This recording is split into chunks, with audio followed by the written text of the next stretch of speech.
and today I have Dan Dubuque on, and he's got a fight. January 7th, Reality Fights at Mohegan Sun. His last fight was at CES 39, November 4th. We came away with a great a split decision win against Max Barrett, who was an undefeated fighter. He was 3-0 going into that as a professional, Max.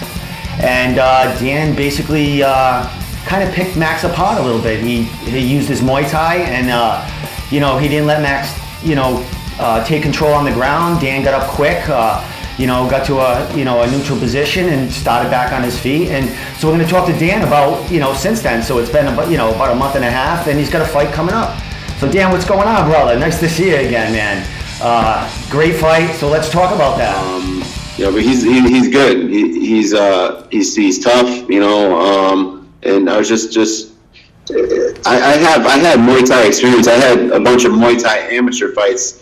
People don't see that when you go on Tapology. They don't see that when you go on YouTube. I've won some fights by my ground, and that's what's on YouTube. And those are some amateur fights that I think I look like shit in a couple of them that are up there. So when people study that, they can take whatever they want from it. But I did have amateur Muay Thai experience, and I was I had a good record as an amateur, and I think my Muay Thai, I guess it's a little underrated. I guess everything I do, I kind of just try to stay under the radar. So I don't think, I think people don't really take note of me too much, which I don't really mind at all. So, but that's awesome. I mean, you talk about Tapology. Yeah, it doesn't say anything about where you were training, and I'm sure you did a lot of smoker shows coming up in Muay Thai here and there. You know what I mean, to prepare, and then like you said, you had a few other Muay Thai fights, and I mean, it showed with you. At that fight, I mean, you just put on. To me, I enjoyed watching it because it was a mostly stand-up battle, and you just your movement, because I'm a big Muay Thai fan. And, in MMA, there's a lot of Muay Thai used here and there. And there's little bits and pieces that you can use in any MMA fight. And you used a lot of it. And I was just amazed, because we had an interview leading up to that. And, I was in the crowd with a bunch of fans, and they were like, holy shit, this kid's legit on his feet. And you neutralized the ground game, and you wanted back on the feet because you were definitely winning it there. And it was a great battle back and forth here and there. But, the angles you were taking, you just seemed like you were getting more of them combos and, nice leg kicks in between there. So it was a great show for everyone. Great sportsmanship by both of you guys. And, going into a place like that and, fighting one of their favorites. I mean, how'd you feel in that cage when, they announce his name and, they announce yours and that? Or do you just block that out? You're just going in there to take someone out. Yeah, I mean, well, thanks for the compliments, first of all. But I fought up at Cage Titans. I don't know, that's probably got to be my fifth fight up there. I fought. Every time I fight there, it's against someone from Mass. So I've been in that situation before where there's a huge crowd following for them and very very small number for me. I don't mind it at all. I actually it takes pressure off. When I fought at Mohegan several times too, and I'm the home guy, and I have over 100 people cheering, and then plus all the other Connecticut fighters. So you got the people that are supporting them, jump in and support me. So that kind of puts a little more pressure, because you have a few hundred people, expecting you to win. But when I go out to Plymouth, I don't feel as much pressure, and I just get to just go out there and do my thing. And I just felt really good all the way leading up, diet, nutrition, all everything leading up to the fight. And my Muay Thai coach, Rob Cipriano, we've been together for a long time. He got me. I started with him day one, and I was happy to really showcase that against someone who Max trains with Mark Delagrati. Yeah. So obviously you don't even need to say anything, just mention the name and it's enough said.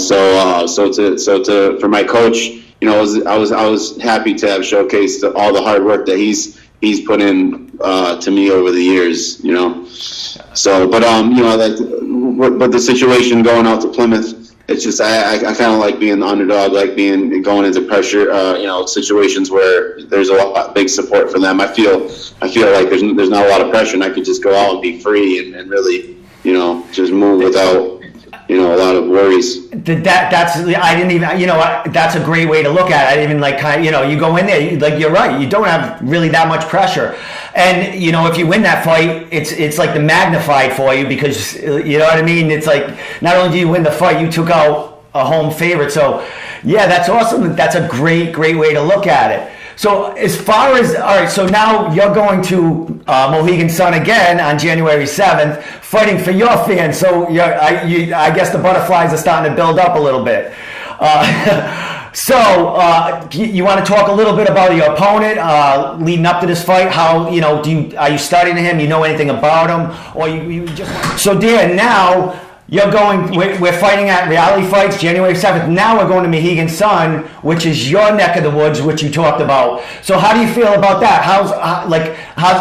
You got a few butterflies in there, or are you just excited to fight for hometown fans because you haven't in a little while?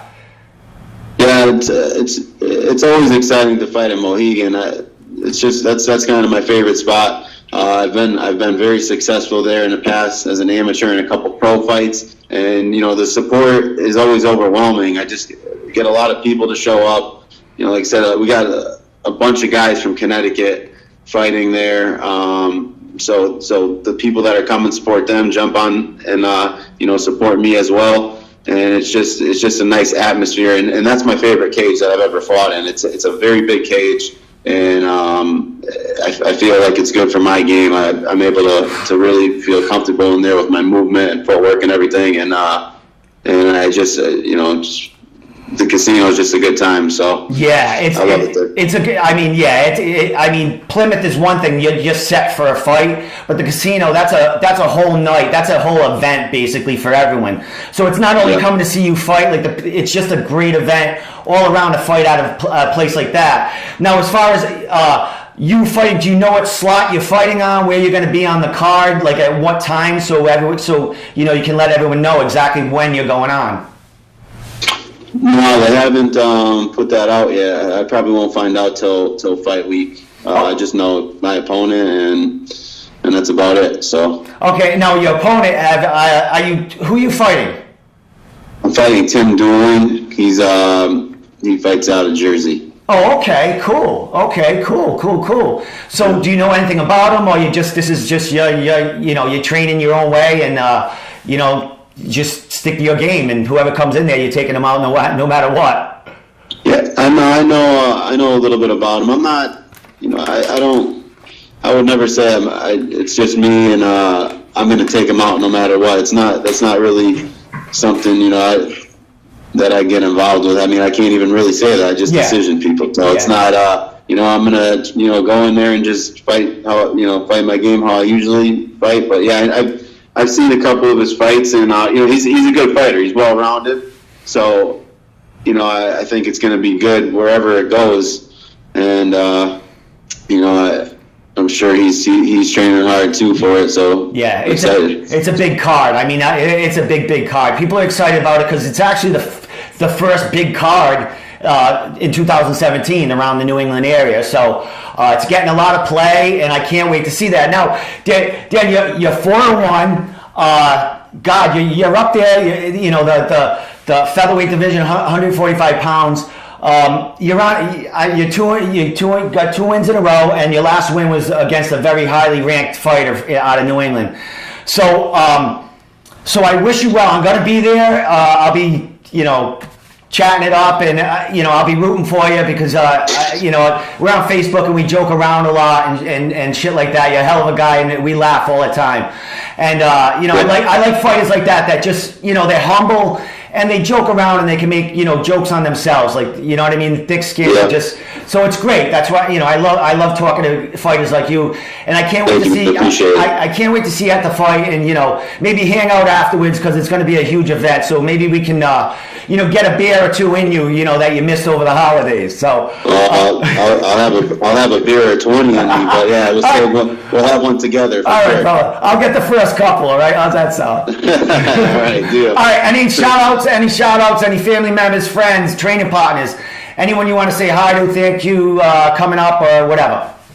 Yeah, just as usual. Thanks to all my family and friends and all my coaches, my teammates at DCNU. Just the same crew that's been supporting me through my fights. It's the same trainers, same coaches, same family, friends, everybody. I appreciate the love from everybody. Awesome. Any social media? How do we get involved in you?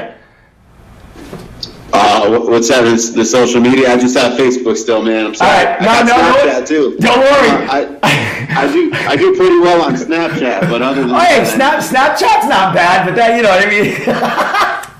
You know what I mean? Like my Snapchat is just me dicking around doing the dumbest shit I can think of all the time. People like that stuff, especially when a fighter, like a pro fighter that's doing very well, they like to see that little stuff. You know what I mean? They want to see the real you, so that's good. I'll show you. I'm sure you. I don't know if I posted it on Facebook, but my friend will love me getting this out there. How I wrapped his whole entire house and the inside, the belongings in wrapping paper for Christmas. Snuck into his house and wrapped everything in wrapping paper recently. So is there pictures of that? That was a nice Snapchat hit. Is there pictures of that anywhere? Is that? I put the whole snap story up on my Facebook. I posted it. You can feel free to take pictures, clips, whatever, the whole thing if you want. It's pretty funny, so check it out if you have time. That'd be Dan Dubuque. Look him up on Facebook, and I'll be Dubuque. A lot of people Dubuque. The announcers don't get it right. That's all right. I'll keep flying under the radar. You call me whatever you want. That's what you need to do. You got to get on social media more so that name keeps staying out there. We all know. That's all right. Dubuque. Dan Dubuque. All right, brother. I'll see you on the 7th, and I wish you well. And, hey, get a girl or, one of your buddies who know how to do the stupid Instagram and get you on there so you can share your funny shit. All right, sounds good. Thanks. Right, have a good New Year's. Yeah, you too, brother. I'll see you soon. Have a good night training, all right? Be safe. All right, thanks. Yeah. All right, buddy. Take care.